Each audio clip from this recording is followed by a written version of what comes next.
Everyone relax. It is Sunday, August the 17th. Welcome to Two Guys, One Cup, an AFL adjacent podcast. My name is Wil Anderson. And my name is Charlie Clausen. And yes, we're recording a little bit earlier on a Sunday today, which means that there's two games in progress, which could shape the final eight, or at least positions in the final eight. There's not much. There's really only like a small amount of interest in the rest of this season, isn't there? Which is pretty much which of these 9 teams are going to fit into this final 8 and where's Naz going to be? The two issues that we're basically interested in as an AFL now. Here's what I will say. I don't want to start with a Kane Corns style, somebody has to lift their game. But I watched a bit of the North Melbourne Richmond game today. And I've got to say sorry, you mean the Harry Sheezel versus Richmond game? Well, so that's what I was going to get to. I was going to say to LDU, to Luke Davies-Uniacke, if you want to be, the gun player at your team, the leader of that midfield, you've got to play a game where you're not 14 disposals behind the biggest disposal getter on the ground. If you think 40 disposals is enough, LDU, for you to be considered to have a great game, then look at Harry Sheezel knocking up 54 disposals. It makes you think too. Like I watched the Adelaide game last night, and all the talk about their rebuild, and then watched a bit of the North game today as well. And there's been a lot of negativity around North, and we all thought maybe they'd improve a bit this year. Yeah, but it was only a couple of years ago they just missed out in finals. But last year Adelaide was shit, and then 3 years ago Adelaide was shit, and it's been a really, really long rebuild. I think we sort of have like recency bias, don't we? It's just like, oh, they're good now, and they've always been good. And if you're shit now, you're always going to be shit. But that was like since 2016 has been Adelaide trying to get to this point, almost 10 years. Well, I mean, I think the Collingwood game is an example of that, right? They have got so close to beating Collingwood so many times, often comically losing to Collingwood. And the idea that like pretty much any way they could find to lose to Collingwood, they found to lose to Collingwood. And so the fact that they did not do that on the weekend when they so easily could have, it really did feel like, I mean, they're going to finish top of the ladder now, it looks like, right? Like Adelaide will be the minor premiers. They go into the Adelaide Oval with 2 home finals in front of that big Adelaide. I mean, from now on, if you're an Adelaide Crows fan and you don't make the grand final, you're actually going to be disappointed with how this season went. 100%. On that, the big crowd thing, did you think it was kind of odd that Dan Houston was getting booed by an Adelaide Crows fan base? Like, shouldn't the Adelaide Crows, their mortal enemies, lost one of their best players last year? Shouldn't they be like cheering Dan Houston for inflicting pain on their mortal enemy? Why are you booing Dan Houston? Did he say something about Adelaide before he left? Oh, no. That was the Collingwood fans who are booing Dan Houston based on the service they've got from him this season. I think they take it as a general slight against when you're in Adelaide, you might play for Port Adelaide, so it's an Adelaide Crows versus Port Adelaide thing, but you also all know that you all consider yourselves to be superior to anyone who's not from Adelaide. This is the battle of supremacy for Adelaide. But the idea that someone would leave Adelaide, that would reject Adelaide, the city itself, they take that personally. Yeah, and I guess that is true of Naz too. It's like, why would Naz, especially with Adelaide in the form they're in, why would he not want to come back? I did see a Fox journalist just sent out a tweet a couple of hours ago saying, according to his sources, Naz is leaning towards Adelaide, but all 3 clubs are still in the race. And it's like, is that a story? Is that, I mean, how do you qualify someone leaning towards something, but all still clubs are very much in the mix? I mean, it just feels like the sort of thing you could just make up by looking at the footy yourself and just go, you know what? Where would I prefer to go?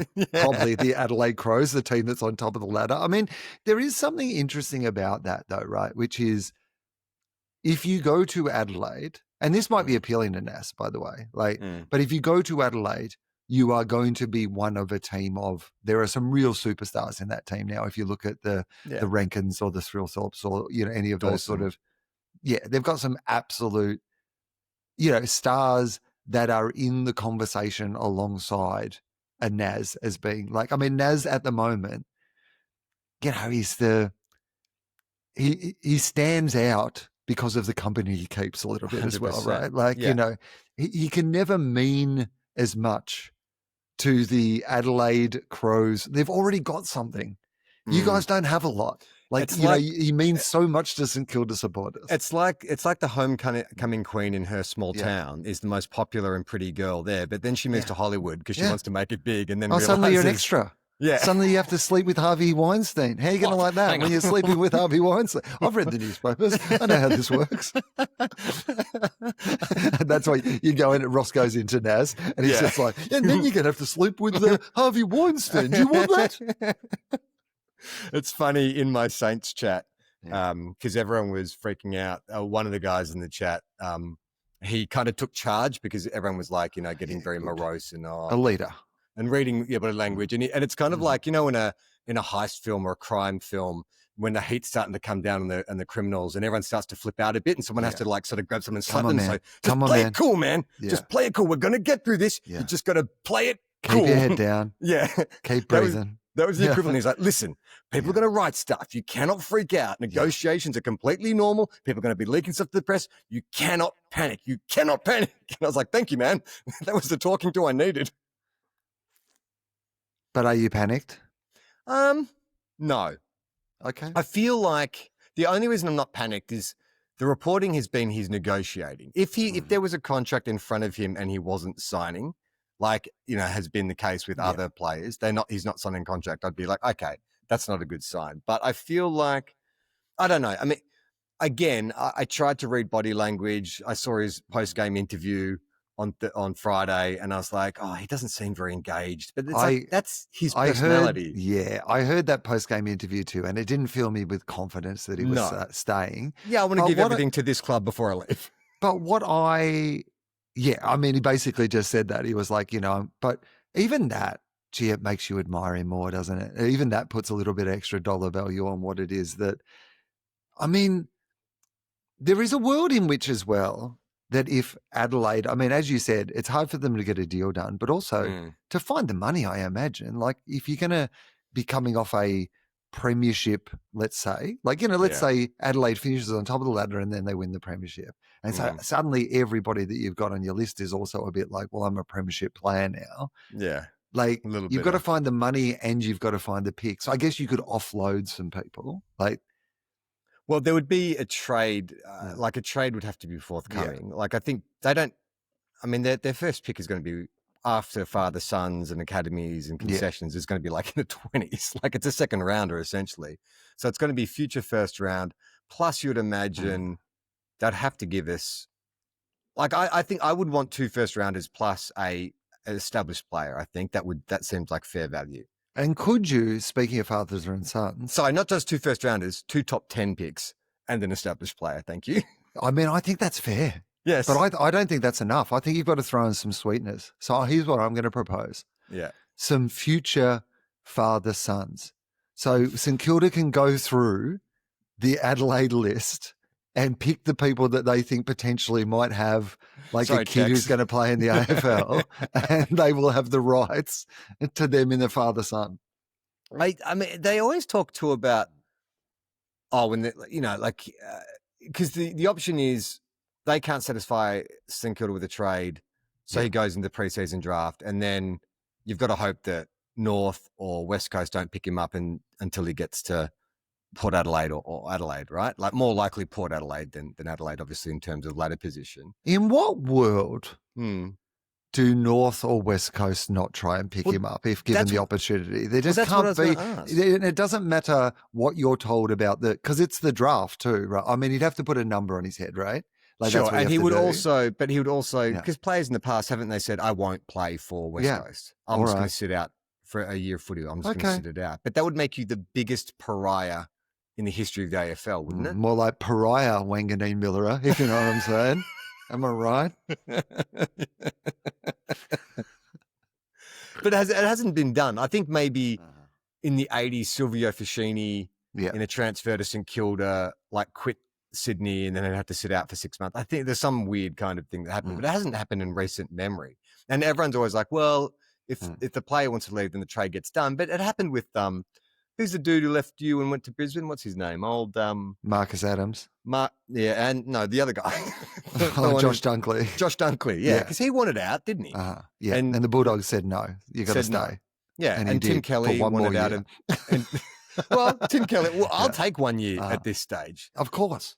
Tim Kelly wanted out of Geelong and they said no, and they hung on to him for 1 year. I know he's not contracted, but if the option is, hey, go into the draft or the preseason draft and risk getting picked up by West Coast, I mean, I don't know. I just also think, what if you if you're West Coast or North Melbourne, I reckon you'd just even say, we're going to draft you.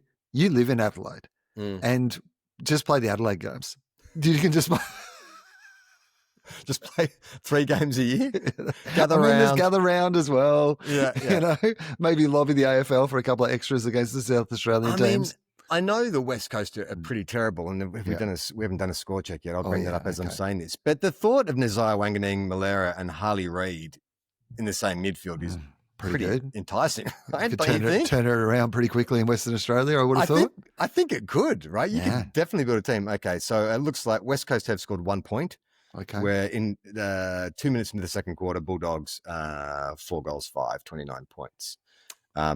Safely in the bag. I think Gold Coast really stuffed things up for the Bulldogs for a stress-free weekend for you next weekend, losing to the Suns. So now I did my ladder predictor. Mm-hmm. It's pretty much a mini final for you guys next week. Yeah. You have to beat Freo.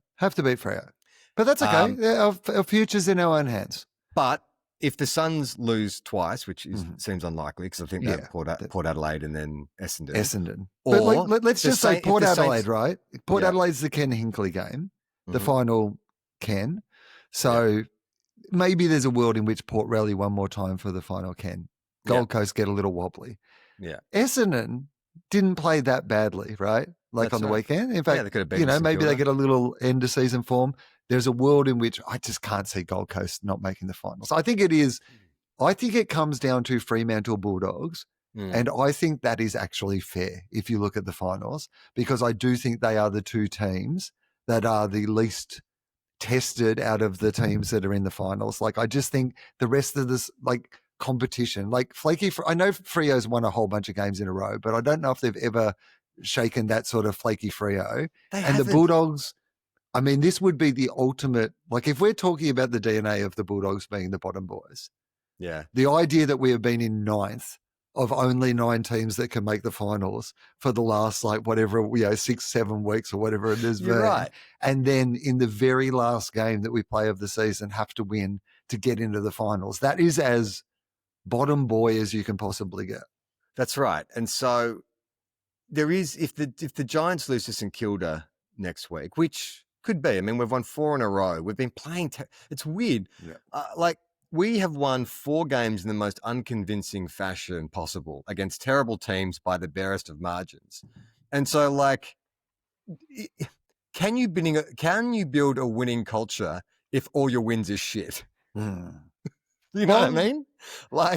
It's a shit winning culture, but it's a winning culture. If you get into medicine at university, but you sort of just coasted in. By how much? Yeah. I know you pass, but by how much? Yeah, exactly. The acceptance rate is 96. You need a TR of 96, and you got or 96.5, you got 96.56. Is that enough to make you go, all right, this guy can operate? Well, I think at that level, if there's only that much of a difference, then I think it's okay. But I think if it were the difference between here's someone who knows 70% versus here's someone who knows 95%, then it's a massive difference. So we could beat the Giants, in which case you've got them for percentage. That's the Bulldogs' secret. Well, not their secret weapon. It would be great for the podcast if St Kilda got it done for us. It wouldn't be amazing. And if Naz got 60 possessions, I think that's still. Giants would still play finals. Okay. What are they on at the moment? Giants? So we're given that you're going to win today, right? So let's say that. So the Giants, because if we don't win today, we're out anyway. The Giants are 1 game ahead of you. So if they lose next week and you win, then you both qualify in Freo. But we have to win. Yes, you have to win. Yeah.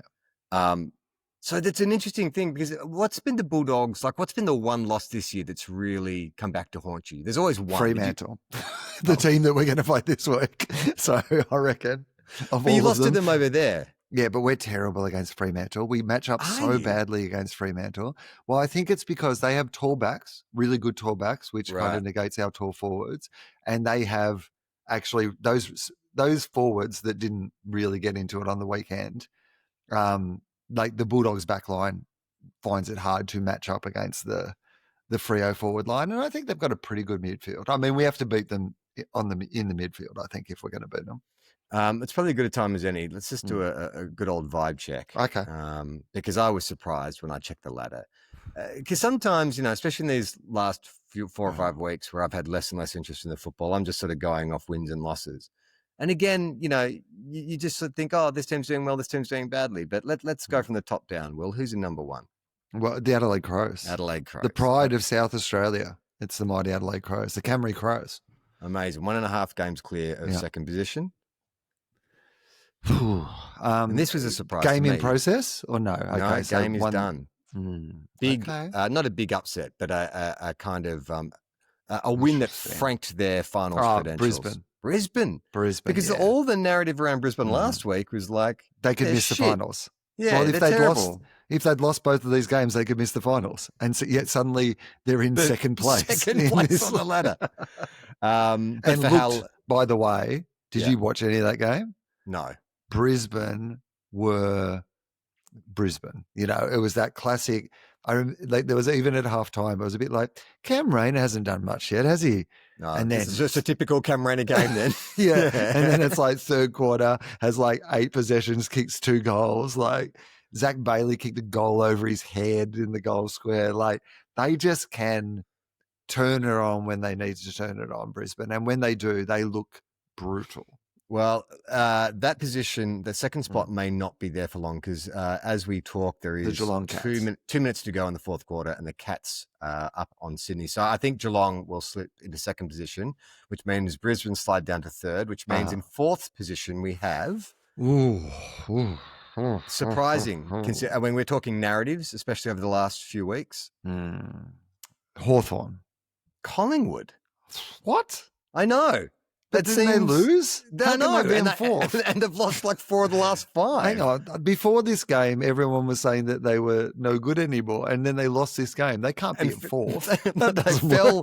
I think they lost upwards. Did they go upwards? Have they managed to do that? They stumbled up the ladder. Okay. Yeah, they're in fourth position. Right. I mean, equal on points. With Hawthorn. So Hawthorn, and only like 1 percentage point ahead of Hawthorn in fifth position.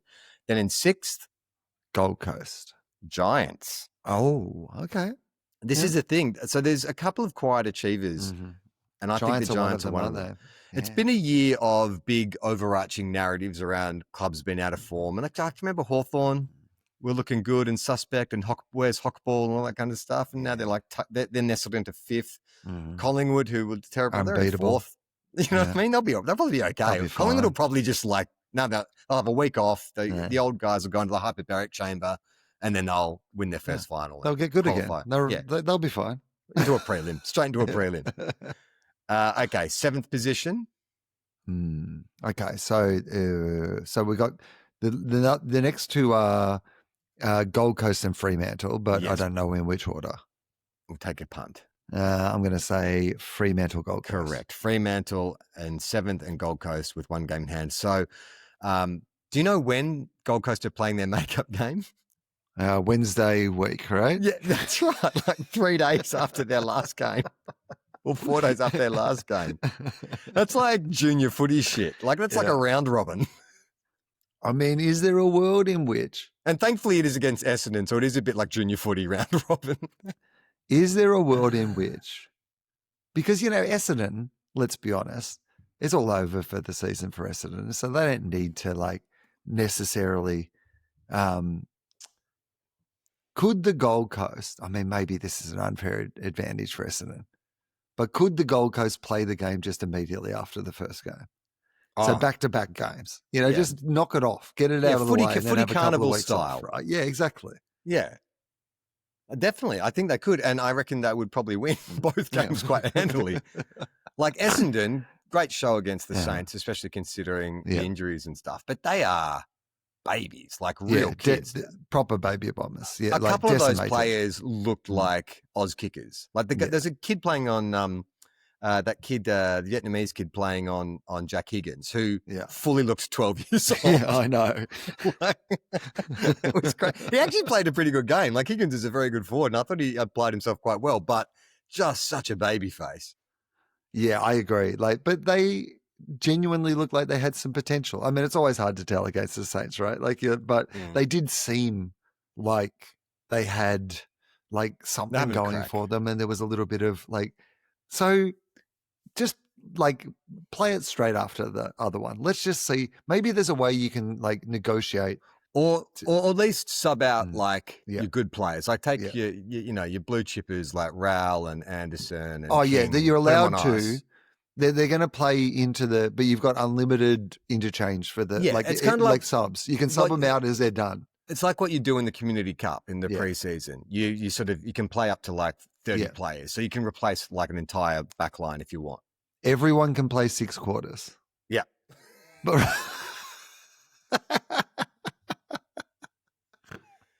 I mean, there's the other thing too. If the results go a certain way, and it doesn't matter if Gold Coast win or lose, they could also just field a team not play. Just send their NEFL team in. What would be I mean, they have to be contracted Gold Coast players, I imagine, right? Yeah, but they're twos though. Yeah, but they couldn't as a promotion, for example. Oh, right. To get people interested in the Gold Coast and whip up or maybe reward some, supporters or whatever it might be. Could we see a game in which Gold Coast is made up of a bunch of Gold Coast identities as a bit of a...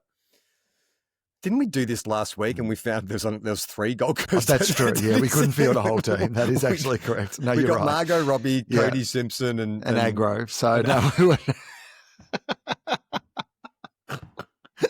So we get a couple of meter maids. I don't think we're. Yeah. Lee Matthews. Well, Lee Matthews lives on the Gold Coast now, doesn't he? Or does he live in Brisbane? I think he lives on the Gold Coast. Lee Matthews would probably dominate. Still against best on ground. 100%. Knock someone out, get arrested again. Carlton had a big win. I feel happy. As we know, the ongoing storyline of this season has been my developing empathy for Blues fans, and I was genuinely happy for them. Not so, I want Ken to have a nice send off, and I was sad for that. This week. But it was interesting because I'm mates with a lot of Carlton supporters, and I was just asking them how they felt about the game. And have you heard this idea that there's certain there's a couple of players at Carlton, and this is all pure rumor and innuendo, that do not like Michael Voss. Apparently Charlie Curnow and Sam Walsh do not like Michael Voss for different reasons. Apparently Curnow, it's like a personality thing. He's a pretty chill dude. He's a laid-back surfer dude from Torquay, man. Likes to ride his bike to the MCG for games, and Sam Walsh feels like he's been played out of position. So that was the impression I went in to watch the game. But then I heard Sam Walsh talk after the game, and he sounded like, oh, this guy should be captain of the club. If anything happens to Patrick Cripps, you got a built-in leader right there. I mean, you just hear a lot of things, particularly out of Carlton. I mean, I think you hear a lot of things out of every club, right? It's fun to gossip, but it can be just made up stuff. I mean, Connor Rosie had to come out and publicly deal with some pretty vicious, horrible rumors that, that he'd had to deal with through social media. And they're the same rumors that if you went back every year and you went onto a big footy forum or whatever and just put in the exact same details, it's like a soap opera. The rumors on a big footy forum, it's always the exact same rumor. It's like an urban myth, except they've just changed the club and changed the player. That's right. There was always it's the Richard Gere gerbil thing. Yeah, like you can that's just right. update it for whatever celebrity. It makes the most sense. Yeah, which particular pop culture icon of your time came into the hospital with a Coke can up their ass or whatever? You know? Which pop star had to get their stomach pumped because it was filled with 4 liters of semen? That's right. And then every year it's like, it's Conor Rosie this year. And you're like, no, hang on. What? But I guess that's why fan fiction works, isn't it? Because you do look at Charlie Curnow and he seems laid back and, just like a cool surfer dude who rides a bike to the MCG. And then you think of Michael Voss, who is this hard-nosed, win at all costs, ultra-professional footballer. So it does kind of make sense. Like it's like then maybe there's... That they would clash, that they wouldn't be on the same page, that they just would have a different approach to life and the way that they go about things. And the idea that Charlie has clearly floated a little bit of the idea that he would be happy to play on the Gold Coast or in Geelong because he likes to surf. And, so I just think that's probably not the Vossi way, It's interesting though, like, because you wonder where Carlton are at. So Graham Wright comes out and supports Michael Voss. They're going to approve him for another year, which I think is actually the right decision. Carlton for the last however many years, too quick to sack the coach and set the place on fire. But I think, and judging from stuff I've learned from Blue Abroad this year, I think if they're going, whatever they do in terms of, all right, they've got to get some more support around Michael Voss because maybe he's a good leader, but he's not a great tactician. Or maybe there's some dead wood on the board that they need to replace and bring in some fresh ideas or some fresh blood or whatever it is. Mm-hmm. It has to be communicated to their fans because as we have come to learn about Blues fans, is they're very, very emotional and they fucking they're quick to anger and they're very emotional. And so the messaging to them, I think, it feels like the culture of Carlton thus far to this point has been, we're great. Things are going to be great. We're on the path to greatness. It's going to be great. Whereas somehow you have to sell the message of, hey guys, this might be a 2 steps back to go 1 step forward type situation. Or I think you've got to stop selling things and say, like, if I were Carlton, I would say there is so much talk about this club. There is so much talk by the supporters. There is so much talk by the players, the media, the board level. It's always talk. Here's what we're going to do next season. We've reappointed Michael Voss. Interpretive dance. Long form improv. Too much talk. We're going to do Harold's. We're just going to yes and long form. Bring in an improv teacher. Ben Russell's down at the club running them through yes and drills. I was going to say next year is the year for saying, because I think Melbourne made the mistake at the start of this season when they did that whole, we've sorted everything out, everything's going to be sweet, we all love each other. I think you've got to do, if I were Carlton, I'd be doing the opposite because anything that you put out there will just be used against you later when you don't meet whatever. There's no message that's going to be good enough that you can promise people something that will make them happy. And if you do, it'll just be held against you later, Yeah. Part of the problem with the Blues is it's always like you can smell like what the Blues are cooking or, we're coming or whatever it is. There are always these big expectations and big stories and then disappointment that follows. Yeah. I would say, if I was Vossi, I'd just get out there and just say this. We've spoken about this. We've asked questions. We've done a full review. The board have put their faith in me for one season. And that's all it needs to be about for now. And we're not going to be out here talking about our club all the time anymore. You'll just get to judge us on what we do, not what we say. And then I would just leave it up to just leaving it on the field and just not just say. Are you saying a complete media blackout for the entire year? Yeah. No press conferences? No. Nothing, show you. No midweek updates? No. There's no way you could do that. Of course you can't, but I'm just saying that would be, and maybe it's not. I mean, you can't do what we're saying right now. You have AFL contractual. But you're saying the attitude. But I'm saying the attitude is, be, we'll show you. Yes, we'll show you. Yeah, we're not going to tell you. We're going to show you. Talk is cheap. Talk is cheap. We'll do our talking on the field. We'll do our talking with results. You'll be able to see what we're about by the way we play football, and that's all we're going to be judged on as a club. And what our actions are saying is we're shit. Yeah, don't get me wrong. You'll be able to see that we're shit, is what we're saying. But at least I won't have to go out in the press conference and say that. Yeah, I won't have to lie about it.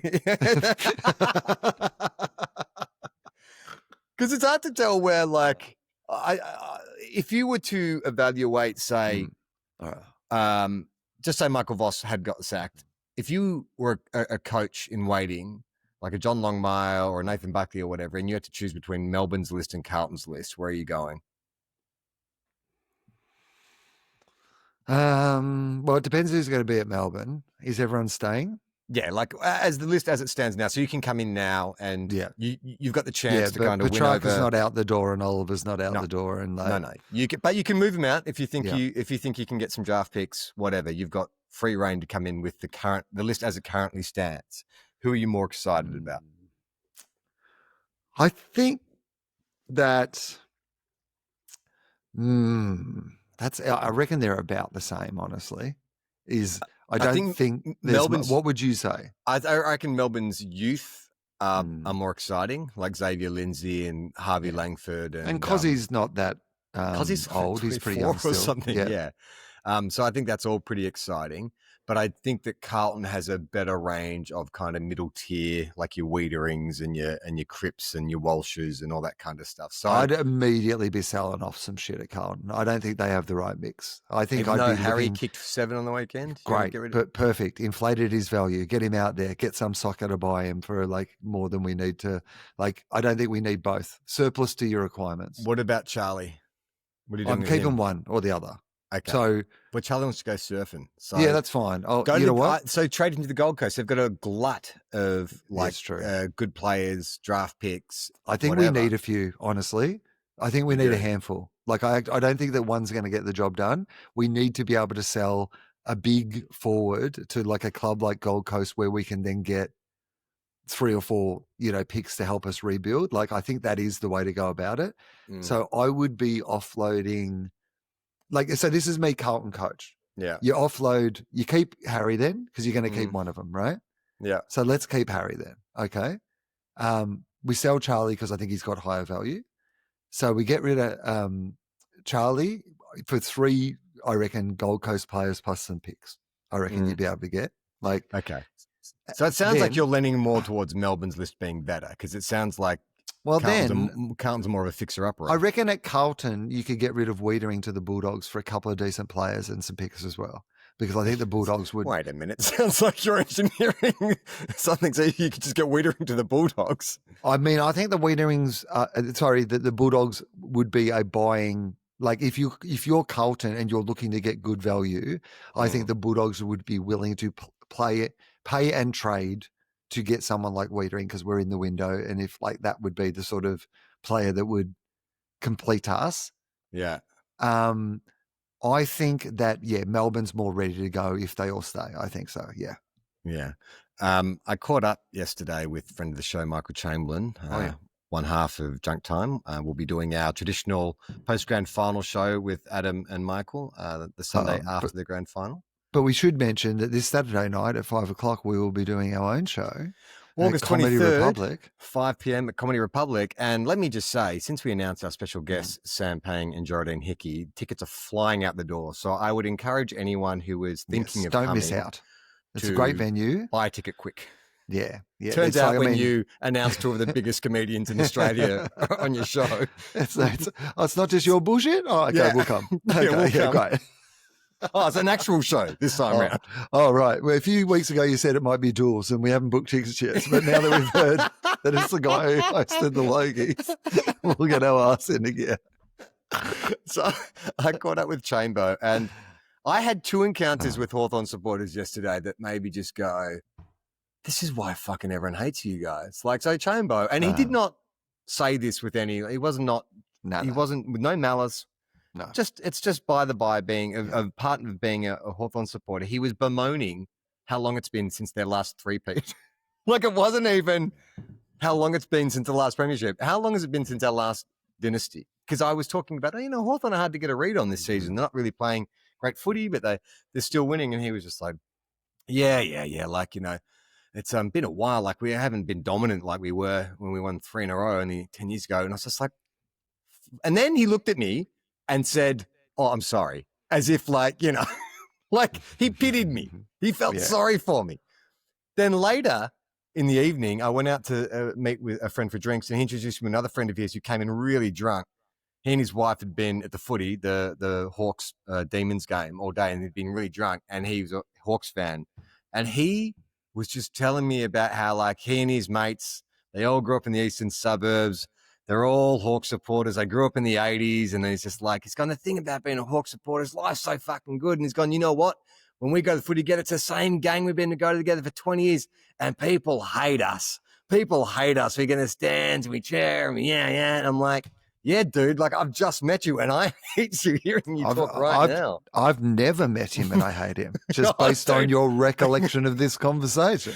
Just the entitlement. And I was, because I sort of took the same It's not line. even entitlement. It's like expectation. Expectation. Right? You're right. Because I was saying to him the same thing I said in Chamber, which is like, it's hard to get a read on Hawthorn and, you know, you're not playing good footy. And he's like, oh, no, we'll win. We're going to win one. If not this year, in the next few years. And I really hope they don't. I hope they squander a generation of talent, finally. I wish they would just be like the rest of us and make some bad mistakes. Just make some fucking bad mistakes. Yeah. Well, how come you don't lose, you know, I want Will Day to suddenly go, oh, I'm going to Adelaide. Like, well, how come... Yes. Why doesn't anyone want to go to Adelaide? Why do, like, I mean, haven't they got like half their team are like imports from other clubs and other places? Like, it's the opposite. People want to go there. Yeah, and they don't even have like a home ground, do they? Like, they're sort of stuck. They haven't moved into, was it Dingley or wherever they're going yet? Yeah. Like, I don't. It's weird, man. Like, it must be. Is there any chance that Dingley might be imagine if Dingley. The Seaford of. Yeah, the Seaford. It's the that'd curse. Be great. It'd be amazing. Brings them down. I don't even know where Dingley is. Where is? Do you know where it is? Probably somewhere really nice. It's probably the middle of paradise, and the reason we've never heard about it is because they don't let people like us in there. Dingley. It doesn't sound a good place, though. No, it sounds like a euphemism for a penis. Yeah. She touched me on my dingly. Dingly. I'll wear my Speedos in the shower because I don't want the other players to see my dingly. Okay, so it's southeast Melbourne. Okay. It's Bayside? Sort of, not quite Bayside, but it's sort of, do you know what? It's close to Moorabbin. Oh, yeah. It's just south of Moorabbin. It's between Moorabbin and Keysborough. Okay. So that doesn't strike me as a particularly, like, Hawthorn is the eastern suburbs. Like, at least St Kilda, when we moved to Moorabbin, is still Bayside. Like, you follow the one road to get to Junction Oval. Hawthorn are muscling in on St Kilda's territory. We're trying to own the peninsula, and here they are. They're going to take all over. That had happened in the 80s. Like, you know, with the zoning, they rezoned and Hawthorn. So we should have had, like, Dermot Brereton and Chris Langford and all these players that went to Hawthorn in the 80s. And the VFL at the time rezoned, so Hawthorn got, who were traditionally in St Kilda's recruiting zone. This will be the big twist at the end when Naz goes to Hawthorn. It'll happen. Oh my God. And it's like Franklin going to Sydney, right? Everyone's like, oh, he's going to GWS, and he just goes to Hawthorn. Well, yeah, it'd be great if, like, because, you know, in Adelaide, there's Harndorf, which is the German, it's still the German, because there was all the German sort of settlers who were in Adelaide. And so they have this place, Harndorf, which is like basically is still kind of old school German influence.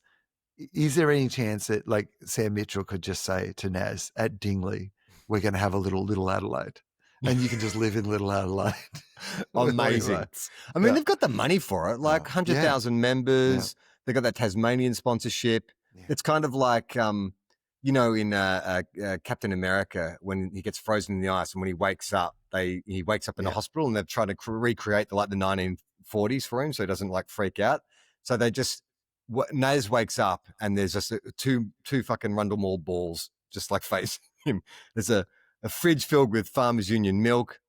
Can I shelf stacked with Haig's chocolate.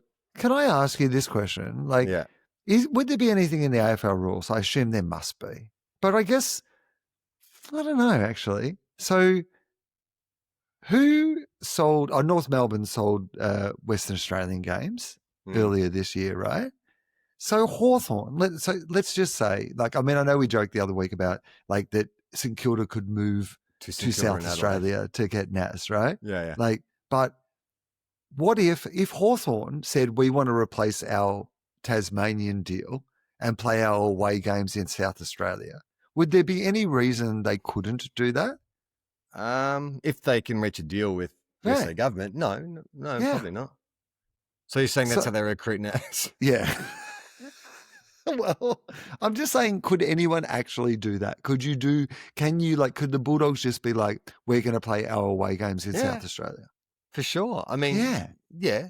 Why are you Or they have bringing to be that a up, home though? games probably, don't you, that you sell? You can't Yes. sell yes, that's No, right. you can't sell your opponent's No, games. that's That would true, be a yeah. very entitled Carlton move. Carlton's like, St Kilda, we're selling your home game to Adelaide, and you're going to like it.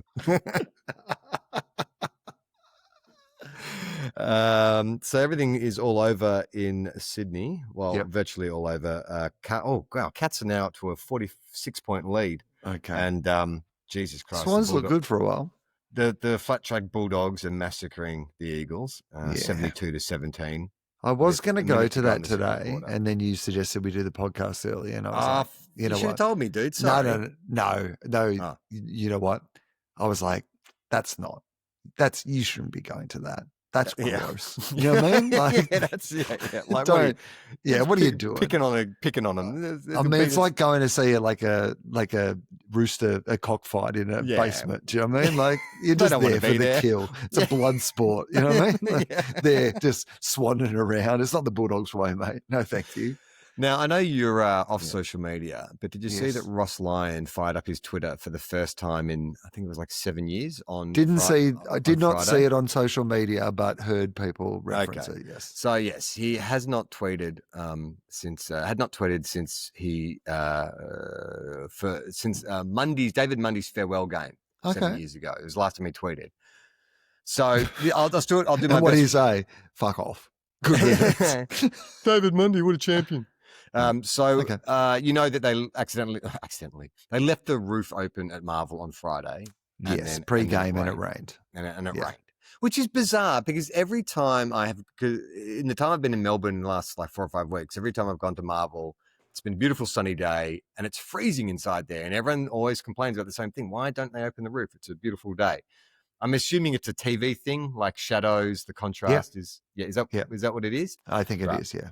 Okay, so Ross, on seeing the wet surface, they were playing an Essendon Legends game before St Kilda Bombers. And so Ross has taken a photo of it's a Poor classic. Essendon, by the way. That's what they have to do to entertain their fans at the games. It's like, it's okay. I know you don't know who any of these children are who we've got playing for the senior side, but we've got some legends playing in the twos. It's Paul Vanderhaar. Yeah.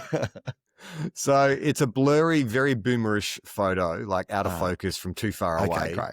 of the players. And Ross goes, "How good, Essendon Legends game. Looking for a Gary Moorcroft goal square hang. Oh no, might be hard at Marvel Stadium. It might be hard. Marvel Stadium did not manage to close the roof before the rain came." And then 2, not just laughing emojis, 2 rolling laughing emojis. Okay, well, firstly, God, I love Ross.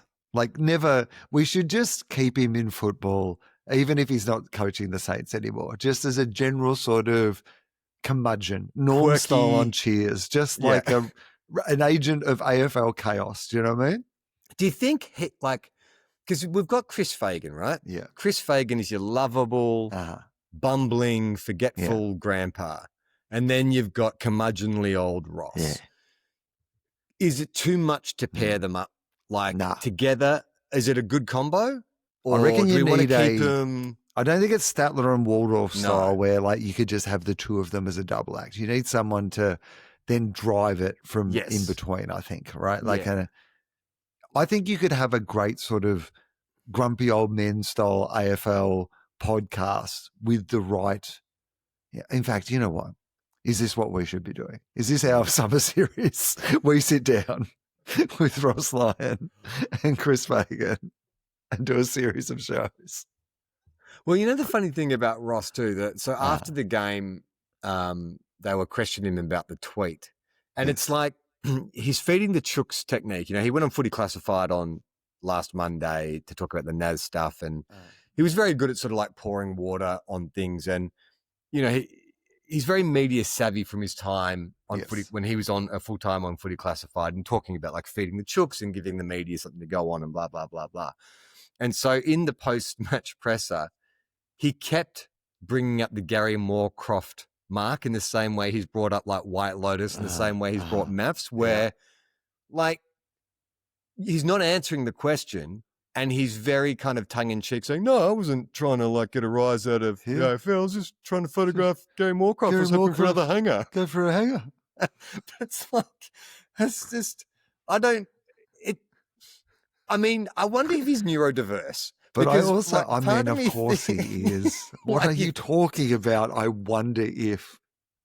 Never has anyone been a poster boy for the appeal of neurodiversity more than Ross Lyon. What are you talking about? Of course he is.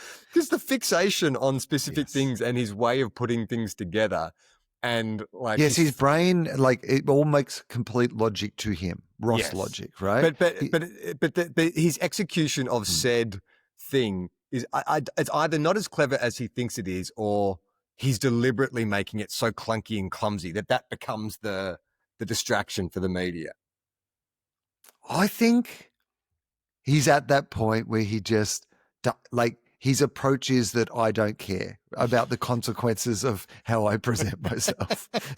And I love it. Yeah. It's fun. It's free. It's real. He feels like in a landscape of things. And the funny thing is, we know that what he's doing is manufactured, that it is a tactic, but it's not like someone who's learnt a bunch of lines and is then trying to execute those lines to disguise a truth. He's just gone the opposite, which is the old Joe Bielke, Peterson, Donald Trump. I think a lot of his style is Trump, right? Not in the the negative connotations of what that means, but just in that idea of keep talking, you'll arrive at something, just like distract, create your own narrative, get people to talk about what you want them to talk about, or confuse them enough that they forget that they were asking you a question, or that there was a point to be made, or like that there's going to be a follow-up. Like, just don't treat anything seriously so no one can land any like blows on you. I think there is I think Ross Lyon, style-wise, but him and Trump are very similar. Well, there was a podcast series a couple of years ago, back when before he was coaching again, that I think that's when you and I first sort of clicked on to him as a media performer. It was one with Damien Barrett, where it was like him and Damien Barrett would just like tell story, and it was all just like Ross stories. And one of the very first stories he told was when he accidentally put his cat in the washing machine. Yeah, like it's like what is going on? Who is this person? How have you done this? And then B, how have you volunteered this information? Yeah. But also too, like, it is a bit of that. It's almost like he's the inverse Fagin, because it's sometimes I find it hard to wrap my head around the way that people talk about Ross Lyon being this master tactician and an incredible coach, and like, but that's the Trump thing again. It's the 4D chess. Like he's ahead of everybody else. There's QAnon style messages in every press conference. The storm is coming. But even like Chris Scott and like Sam Mitchell and someone else, it's like, who's the hardest coach to coach against? And they say Ross Lyon. That might just be because he puts 18 players because he's a madman. He doesn't know what he's doing. Like, no one can predict what he's up to from week to week. But then you got the Chris Fagan side of that, which is more like, well, he just seems like he's this grandfatherly figure. I mean, I don't know how Fagan works tactically, but what he's excellent at is bringing out the best in his young charges, right? Yeah, I think there is something about I was listening to what's the Essendon player who played on Naz on Friday night? McGrath? Yeah, McGrath. So I was listening to McGrath being interviewed after the game, and he was talking about Todd Goldstein and what it was like to play with Goldie. And he was just talking about, he goes, like, I just couldn't respect him more, just like as a player, but also as a person. He's just like, gives such great advice, and it's like, really fatherly advice, which probably isn't a surprise because his daughters are the same age as most of the boys in the club. But is that what he said? Now, before we get to the mailbag, we should point out AFLW kicked off this weekend. And I can say, look, admittedly, I do not follow the AFLW as closely as I follow the men's, but I have watched quite a few games this weekend. And the improvement in the quality of the games just more and more every year. Yeah, but Yeah, like this, the scores, the way they say in the contest, like yeah, clearly that idea of what the last 10 years has done and giving girls like a consistent pathway where they can keep playing this sport, they find it at 10 or 12, whatever, and then they can play it all there through their teens. St Kilda had like 3 girls playing today, 3 teenagers who were so good. And like you could tell the difference between those girls who had grown up playing exclusively footy compared to our hybrid athletes who'd come in from other, just in terms of like the way they handle the ball, their footy smarts, their goal sense, all that kind of stuff. And I was like, oh, this is so exciting. And yeah. also exciting because the Saints actually won a game. Like, we've had a really barren 10 years, but they looked really good. And I was like, oh man, like I'm so happy for the competition. And this is Well, kind of, and this is what but more, also, why did people not think this was going to happen? Like if you look at the men over the last 10 years, I can tell you that the majority of the cases, they are playing at a higher standard than they used to. They are faster, more agile, taller, like you see people Bontempelli's size that used to be like, like that improvement happens in the M all the time. The idea that it wouldn't be happening in the W, where they're starting from a much lower base and have more capacity for improvement, and then add to that this generation, these kids who've come through, who've been raised on the game and never had to stop playing, once they get in a cycle, and this is just all I hope for the AFLW from here on is they get in a cycle whereby it can be predictable to them that every year they are going to play around the same time, that they are going to play an amount of games that makes it worthwhile for them to be a professional sports person, and that they can treat it like the serious profession that it is, in the same way as the men's players can. Like, because it's going to be great. And I just think all these naysayers, these people who want to like poo-poo it or find a reason to like, I just think it is going to be good. Like and it is good now. Like, I mean, it's great. Yeah. It's great now, but it is going to just get better and better and better as long as we just keep supporting it. And it's also like, if you love this sport and you want this sport to grow, then why not invest in 50% of the population who also love this sport and will love it even more if there's something that is tailored more specifically to their tastes? Like, you watch the way, because all of this is as gauche as it is, a lot of it is also driven by like money, right? Of course. But the marketability potential in these girls and the competition as a whole, and the way that you're seeing sort of sponsors come on board, I'm like, oh yeah, there's heaps of money to be made here. Like, there's like so many girls you could put on, as the face of whatever product you want to bring people into the game, ambassador roles. And that's only going to get more people in the community interested. If you're talking about pushing into like, Western Sydney or Queensland or whatever, this is a really great way to do that. Like, don't narrow your focus, go as broad as you can. I mean, it's been great for Sydney. Like, it's a great way for the game to be popular in New South Wales. It's a great way to expand in those markets. I think that, the players have been a great addition to the overall landscape of both the M and the W. Like, the fact that we've got such great, women commentators in the M now that have come out of playing in the W, and like has been like, it's added like to not just to the W competition, but it's added to the AFLM competition as well, to have your Kate McCarthy's or your Sarah Hoskins or whoever they might be on the various networks who've all come through that system and, can talk about the M as much as they can talk about the W now, and be respected for that and included in. I've loved it. And last year when I was on Triple M, like, we did just a heap of stuff around the W, and because Tegan, our producer, like, very passionate and done a lot of stuff at the AFL around the W, had great contacts. We'd always have people in to talk about it. And I just got to know and see the sort of passion and knowledge that all these women have around the game. And their enthusiasm is 100% exactly the same as the enthusiasm of the men for what it is they want to do and what it is they want to achieve and why it is that they're doing it. And so why wouldn't you want more of the thing that you like? We talk about this idea that there's 9 teams out of the competition at the moment who have nothing to like look forward to. What a great opportunity to get those 9 teams to pivot into like following your AFLW team and like, putting your attendance and your hope and your passion there. 100%. Okay, let's get into the mailbag. This came in from Sally. She says, "Hey guys, thanks for taking the coach fight and ramping it up to places it's never been before. We're loving them at our place. Another game we like to play at my house is AFL Doppelgangers. We all know that Jeremy Howe and Adam Levine from Maroon 5 look the same. It's good. Yeah. But our current fave is Aaron Norton, and a very random reference. The lead singer of 80s band Wah Wah Nee."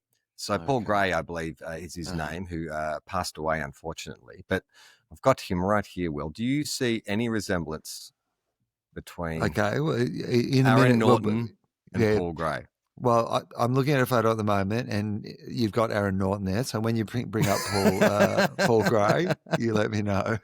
Yeah, it's pretty close. It's the curly mullet, right? Yeah. Like that. But there is something in the face. Like I don't know. I don't know what it is. You put a white headband, around him, and that's I feel like you could definitely. You could definitely get Aaron Norton to play Paul Gray of Wah Wah Nee in the movie about Wah Wah Nee. Well, maybe that's something fun for listeners. If you want to send in some AFL doppelgangers, maybe that can sort of see us out through the final series. We're going to need some shit to pad out the show as we get listeners. It'd be great if Aaron Norton's like got that rock star thing. Maybe he has a little like side project where he does like, Wah Wah Nee reconstruction or something. And it's like that's it. It's like what was Russell Robertson's band called? Not Six and Out. That's that was Brett Lee's band. He had a band. I'm sure it was a footy pun, but yeah, I think Wah Wah Nee reconstruction's good. All right, next bit of mail came in from who is this guy? Dave. He says, "Hey guys, if you recall last year, I sent you a list of teams that I leaned toward. And you decided that I should root for the Dockers and the Magpies. That was a heartbreaker last season, but working out pretty good this year. Has no one noticed before the retirement of Nat Fyfe that the Dockers have three different players who kind of look like Andy Samberg? Josh Tracy looks a lot like him. Nat Fyfe has a strong resemblance, and Jai Amos has that kind of look. It's true. That kind of like handsome but goofy looking. That's right. Fat-lipped, handsome but goofy looking. I mean, maybe that's why the Dockers will never be any good. They've got too many players who look like popular comedians. Yeah, I like that though. That's a good spot. Yeah. That's pretty amazing too. Like we've put a call out for doppelgangers, but if you've got three players from one team who look like, I don't know if we're going to top that, Dave. It'd be great if like the AFL did a Andy Samberg lookalike competition and the three Fremantle players won. They fly, man. It's like, why am I here? I don't know. This is funny. This is funny. Nat Fyfe, you'll do a funny Nat Fyfe thing at the AFL Grand Final breakfast. They fly out Andy Samberg to do a Nat Fyfe impersonation. After Snoop Dogg, that's the fucking pre-game entertainment. Snoop walks off, Andy Samberg comes on, judges look-alike competition. All right, that is Two Guys One Cup for this week. Links to our shows will be in the show notes, so please come along. Will, have you got some stand-up that people can come see? I do. Bendigo is the one that I want to point people's attention to. So it's only a couple of weeks away, Bendigo. Home of the Bendigo Pioneers. And then Stadium. In Newcastle and Hobart and Launceston and Orange and a whole bunch of other places. Links in the show notes. We'll be back next week. Play on, not 15. Bo.